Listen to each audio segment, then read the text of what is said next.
अस्सलाम वालेकुम जी।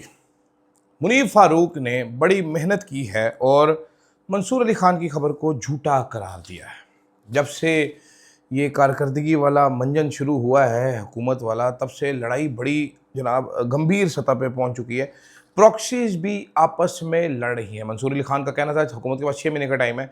मुनीर फारूक ने मेहनत करके कहा है नहीं, 6 महीने का टाइम नहीं है। साथ ये भी कहा है क्योंकि मंसूर साहब बड़े मुस्तनद साफ़ी, अभी तक तलाक फाइनलाइज नहीं हुआ तो असासे डिवाइड नहीं हुए वापस, लेकिन असासे अपनी अपनी जगहों से बोल रहे हैं। उन्होंने कहा क्योंकि बड़े मुस्तनद हैं तो इसलिए जनाब ये 6 महीने वाली बात गलत है, लेकिन वो बड़े मुस्तनद साफ़ी हैं।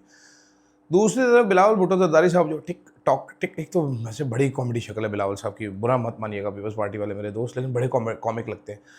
टिकटॉक तो वो कर रहे हैं जनाब, मैं हाई हील्स पे मरती हूँ, टिकटॉक करती हूँ तो लेकिन पीटीआई और पीपल्स पार्टी का क्या इत्तेहाद हो सकता है? उसकी सूरत हाल क्या है उस पर भी बात करूँगा। सुहेल बड़ाई साहब ने एक और कॉलम लिखा, वो पढ़ लीजिए ज़रा, उसमें से काफ़ी सारी चीज़ें कन्फर्म होती हैं। लेकिन साथ साथ सबसे पहले जनाब वाला हजूर वाला ये भी बताऊंगा कि कितना मजाक खेज़ लग रहा है शहबाज शरीफ वजारतों का रिकॉर्ड मंगवाते हुए। लेकिन सबसे पहले बात करूंगा मैं इंटरनेशनल मीडिया की, एक ऐसा चैनल जो कि बड़ा ही ख़राब चैनल है, उस पर बात करूंगा। वीडियो एंड तक देखिएगा और सब्सक्राइब ज़रूर कीजिएगा। अदील राजा, सच की आवाज़। मैं हूँ अदील राजा, आप देख रहे हैं मेरा यूट्यूब चैनल। मुझे सपोर्ट करना चाहते हैं आज वीडियो को लाइक कीजिए और एक कमेंट ज़रूर छोड़ दीजिए, इससे मुझे काफ़ी सारी हेल्प मिलेगी। जनाब वाला एक गंदा चैनल है, पलीद चैनल, जो पाकिस्तान की तरक्की से जलता है, जो पाकिस्तान से जलता है। उसका नाम है अल जज़ीरा। अल जज़ीरा के एक सहाफ़ी हैं कमाल हैदर साहब के मकबूजा आज़ाद कश्मीर वो बढ़ गए। आज़ाद कश्मीर में जाके उन्होंने गंदी गंदी चीज़ें की जो कि हो नहीं रहा था बकौल रियासत पाकिस्तान। वहाँ पर किसी पे गोली नहीं चलाई जा रही थी, वहाँ पर कोई एहतजाज नहीं था। एवरीथिंग वॉज हंकी डोरी। लोग टोलियों की शक्लों में निकले हुए थे और कवरेज कर रहे थे, वहाँ पर इलेक्शन में वोट डाल रहे थे। कमाल हैदर ने बताया जो सच था, जो हमें पता है, सच सबको पता है। इस पर जनाब हुकूमत पाकिस्तान बहुत एंग्री हो गई है, इस पर वजारत इत्तलात बहुत एंग्री हो गई। उन्होंने कहा जी हम एंगर्स हैं इस पर। जनाब वाला और भी बहुत सारे लोग बड़े एंगर्स हैं। वैसे तो तरीकाकार ये भी हो सकता है कि ये केस कर देते, इन्होंने केस कोई नहीं किया, लेकिन ये एंगर्स हो चुके हैं। इसी एंगर्स में अब इन लोगों ने जनाब फैसला ये कर लिया है एंगर्स में कि अब कोई इंटरनेशनल ऑर्गेनाइजेशन कश्मीर नहीं जा सकती। एक ब्लैंकेट बैन लगाया गया आज उन सारे जो इंटरनेशनल मीडिया ऑर्गेनाइजेशंस है पाकिस्तान के अंदर, उन सबको कहा है कि अपने रिपोर्टर्स वापस सदो, please call your reporters back. EP wing है वजारत इत्तलात में, एक्सटर्नल पब्लिसिटी विंग, उससे आप एनओसी लेंगे, फिर आप कश्मीर में कवरेज करने के लिए जाएंगे। ये कैसे होता है? I don't understand. ये किसी फ्री मुल्क में क्यों होता है? I do not understand. Al Jazeera पे की वेबसाइट पे पाकिस्तान में पाबंदी लगा दी गई है। आपको पता है अल जज़ीरा की वेबसाइट एक और जगह पे भी बैन है, इज़राइल में। जी हाँ, मैं बिल्कुल सही बता रहा हूँ आपको। ये हमारे हालात हो गए हैं किधर हम। ये देखें, अल जज़ीरा की रिपोर्ट से मतलब आप का इख्तलाफ करना बिल्कुल बनता है, उसको चैलेंज करना भी बिल्कुल बनता है, लेकिन ब्लैंकेट बैन लगाना कवरेज पे is stupid. But then Wazarat इत्तलात is stupid. वो कहते हैं जी कि ये अल जज़ीरा येलो जर्नलिज्म करता है, इसकी कोई क्रेडिबिलिटी नहीं है। ये वजारत इत्तलात ने बोला। किसी की क्रेडिबिलिटी को कॉल करने के लिए अता तारक साहब की कोई क्रेडिबिलिटी होनी चाहिए। जो फॉर्म 47 पे इलेक्शन जीत के वजीर बना, उसकी क्या क्रेडिबिलिटी है किसी को कॉल आउट करे? मैंने कभी अल जज़ीरा में काम नहीं किया, मैंने करना भी नहीं है मुस्तकबिल करीब में। किधर मुस्तकबिल दूर का तो मुझे नहीं पता, लेकिन मुस्तकबिल करीब में अल जज़ीरा मुझे नहीं रखेगा। But still Al Jazeera is a very very credible outlet, media outlet. तो एवं इस तरह की चमड़ियाँ ना माने। फिर कश्मीर में अब क्या छुपाना चाह रहे हैं? जैसे इंडिया को मकबूजा कश्मीर का कहते हैं, जो अगर वो कुछ छुपाना नहीं चाहते तो वो खोले ना, वहाँ पर जर्नलिस्ट को भेज दो। आप भी खोले ना जी, जर्नलिस्ट जाने दें वहाँ पर, अगर आप कुछ छुपाना नहीं चाह रहे तो। क्या ही मज़ा है कि इसराइल और पाकिस्तान में एक जैसी पाबंदी अल जज़ीरा पे लगी हुई। क्या ही मज़ा है कि मकबूजा कश्मीर और आज़ाद कश्मीर के हालात एक जैसे हो गए। समझदार लोग हैं। दूसरी तरफ जनाब वाला हजूर वाला हालात ज़रा चेक करें शहबाज शरीफ के। आज सुहेल बड़ाई साहब ने कॉलम लिखा है जनाब, उसमें एक तो कॉलम पढ़ के मुझे ये समझ आई कि वज़ीर दाखिला ने पहले मुलाकात करके शहबाज शरीफ की मंजी ठोकी, ठीक है। उसके बाद उन्होंने शहबाज शरीफ को बता दिया कि मैं ये बाहर करने लगा। जितने करीब हैं मोहसिन नकवी के जनाब सुहेल बड़ाई साहब, तो मेरा ख्याल है कि उनको सुहेल बड़ाई साहब ने बताया होगा, उन्होंने बताया होगा। साथ साथ उन्होंने ये भी कहा है कि नून लीग जो है वो सरेंडर कर चुकी है। उन्होंने हाथ और पैर हवा में उठा दिए हैं, वो राज़ी हैं। नून लीग राज़ी है नए सूबों के हक़ में भी। उन्होंने, मेरा ख्याल है उनको अंदाज़ा हो चुका है, सुहेल वड़ाइच का अंदाज़ा था, ये वो कह रहे मेरा अंदाज़ा था। अगर पीपल्स पार्टी ने फैसला करना है उनको सियासी मौत चाहिए या इक़्तिदार चाहिए। इंटरेस्टिंग चॉइस है। जबकि साथ साथ वो ये भी बता रहे हैं कि मोहसिन नकवी जो हैं वो बड़े ताबेदार हैं वज़ीर-ए-आज़म की, तारीफ़ें भी की हैं कुछ गैर ज़रूरी मोहसिन नकवी, जो कि बनती नहीं थी इस कॉलम में, तो जिससे मुझे आइडिया ये हुआ कि उन्होंने मोहसिन नकवी से बात कर रखी है, इसलिए उनकी गुड्डी तड़ा उठाई कि वो प्रोटोकॉल नहीं तोड़ते, वो ऐसे नहीं करते, वो बड़े उसूलों के पाबंद हैं, वो बड़े ज़बरदस्त हैं।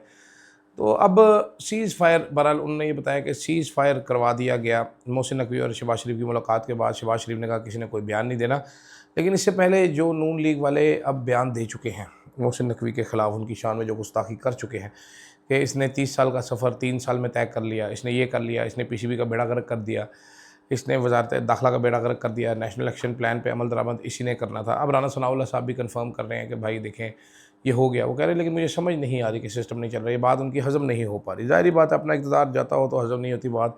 राना साहब बड़े बड़ों का पेट ख़राब हो जाता तो आपको पेचस लग जाना कोई ऐसी गैर मामूली बात तो नहीं। लेकिन पीपल्स पार्टी के हवाले से बड़ा इंटरेस्टिंग काम है। पीपल पार्टी क्या करेगी?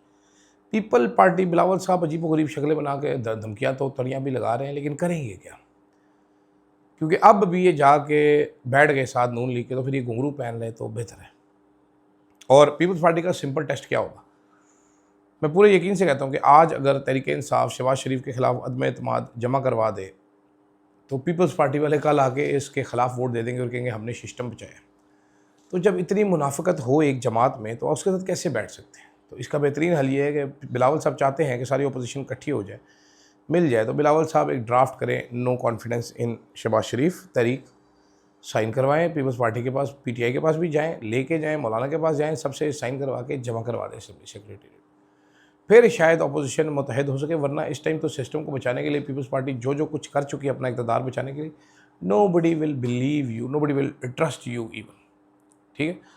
दूसरी तरफ कहा यह जा रहा है कि जनाब वाला सब कुछ ठीक हो गया अब, क्योंकि मोहसिन नकवी और उसकी मुलाकात होगी। वज़ीर-ए-आज़म शहबाज शरीफ कितना बड़ा लतीफ़ा है ये आपको बताता हूँ।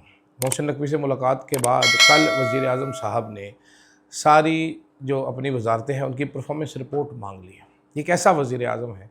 इसका मातहत वज़ीर इसको आके डरा धमका के चला गया और ये अपने दूसरे वज़रा से परफॉर्मेंस रिपोर्ट मांग रहा है। और अगर ये कहा जाए कि सब कुछ हंकी डोरी हो चुका है, तो मैं आपसे माज़रत चाहता हूँ। जैसे नदीम अंजुम का जो उस जैसे घटिया जर्नैल का, वैसे अल्लाह माफ़ करे, इमरान खान को कभी उस पर एग्री करना ही नहीं चाहिए था, उसको लगाना नहीं चाहिए था, बड़ा ही थर्ड क्लास जर्नैल था, वो ओवर रेटेड, माज़रत के साथ। उस जैसे आदमी का 2 दिन नोटिफिकेशन लेट करने पर हुकूमत गई थी, तो ये दरार तो पड़ गई चोई साहब। अब आप इसमें जितने मर्जी थूक भरें या मिट्टी भरें, दरार इस तरह पुरबाश नहीं होनी। अब आप पता क्या करें? अब आप करें ये जनाब वाला कि आप इंतज़ार करें 14 अगस्त ख़त्म होने का, उसके बाद आपके साथ जिंगल अल्लाह होर शुरू हो जाएगा। मेरा ये ख्याल है, मेरी समझ के मुताबिक, और मेरे समझ ये भी कहती है जनाब कि अहसन अकबाल साहब की वजारत शायद काफ़ी ख़तरे में आपको नज़र आएगी। अहसन इकबाल साहब से सारे ही तंग हैं, उनकी हुकूमत वाले भी और हुकूमत के बाहर वाले भी। They don't like him, they don't appreciate him, they are not appreciative of him. हालांकि मतलब वो ऐसी जाली किस्म की बातें करते हैं कि मेरा तो वैसे ही उनको देख के हादसा निकल जाता है। 90% टाइम में हंस पड़ता हूँ। दूसरी तरफ आखिर में जाते जाते जनाब वाला अब हर सहाफ़ी दूसरे सहाफ़ी पे बाजी ले जाने के चक्कर में, ऐसे ही तहरीक इंसाफ के अंदर भी बाजी लेके जाने की कोशिश की जा रही है। फिरदौस शमीम नकवी साहब ने इंतहाई मज़ाक़-खेज़ लेटर लेके सारों को शेयर किया। मैं उसकी तफसील में नहीं जाना चाह रहा, अभी लंबा हो जाएगा वीलॉग, मैं थक चुका हूँ पहले यहाँ तक आगे। सांस बिल्कुल 2 दफ़ा ऐसा हुआ मैं दवाई लेना भूल गया, मेरा दर्द ही नहीं जा रहा। कल रात को भी दवाई खाना भूल गया मैं, अजीब बकवास पड़ा हुआ, कोई रिमाइंडर मुझे डालना पड़ेगा आज से मोबाइल में। तो जनाबे वाला हजूर वाला मुनीर फ़ारूक साहब, उन्होंने बड़ी मेहनत की है जनाब, 3 रातों से वो सोए नहीं थे। उन्होंने मंसूर अली खान की खबर का तोड़ निकाला। उन्होंने कहा जी अब मैंने 3 दफ़ा चेक किया तो मुझे बताया गया कि जी कोई नहीं, 6 महीने वाला कोई मसला नहीं। तो मंसूर, तुम हो तो बहुत क्रेडिबल साफ़ी, लेकिन तुम बड़ा झूठ बोले। मंसूर अली खान साहब ने एक डेट दी थी कि जी 6 महीने में होना ही होना है। अच्छा, and I tend to agree with what Mansoor is saying. I don't know 6 months है कि 5 मंथ्स है कि 3 मंथ्स है, ये डेडलाइन आगे पीछे हिल सकती है, but what is saying is correct. The government is done and डस्टिस। लेकिन मुनीर फ़ारूक साहब 3 रातें सोए नहीं थे, रोते रहे इंसारवासी के साथ मिलकर, एक दूसरे के आंसू पूछते रहे, एक दूसरे की नाक पूछते रहे दोनों। उसके बाद मंसूर ने कहा है, मुनीब ने कहा कि नहीं मंसूर तुम हो तो बड़े क्रेडिबल मेरे दोस्त, बट नहीं मेरे पास खबर है कि ऐसा कुछ नहीं होना, तो देखते हैं बड़ा, क्योंकि मैंने पहले कहा दरार तो चौधरी पड़ चुकी है ना, बाकी तो सिलाओ मौजा। मुझे दीजिएगा इजाज़त, अल्लाह हाफ़िज़। Yeah, truth on the mic. शहर शहर में नाम गूंजे, फ्लो है आग, हर खबर पहले, दुश्मन भागे आगे भाग, आवाज उठाए ना डरे ना झुके, अदील राजा, अदील राजा, देखे सारी दुनिया, power of the press, Adeel Raja.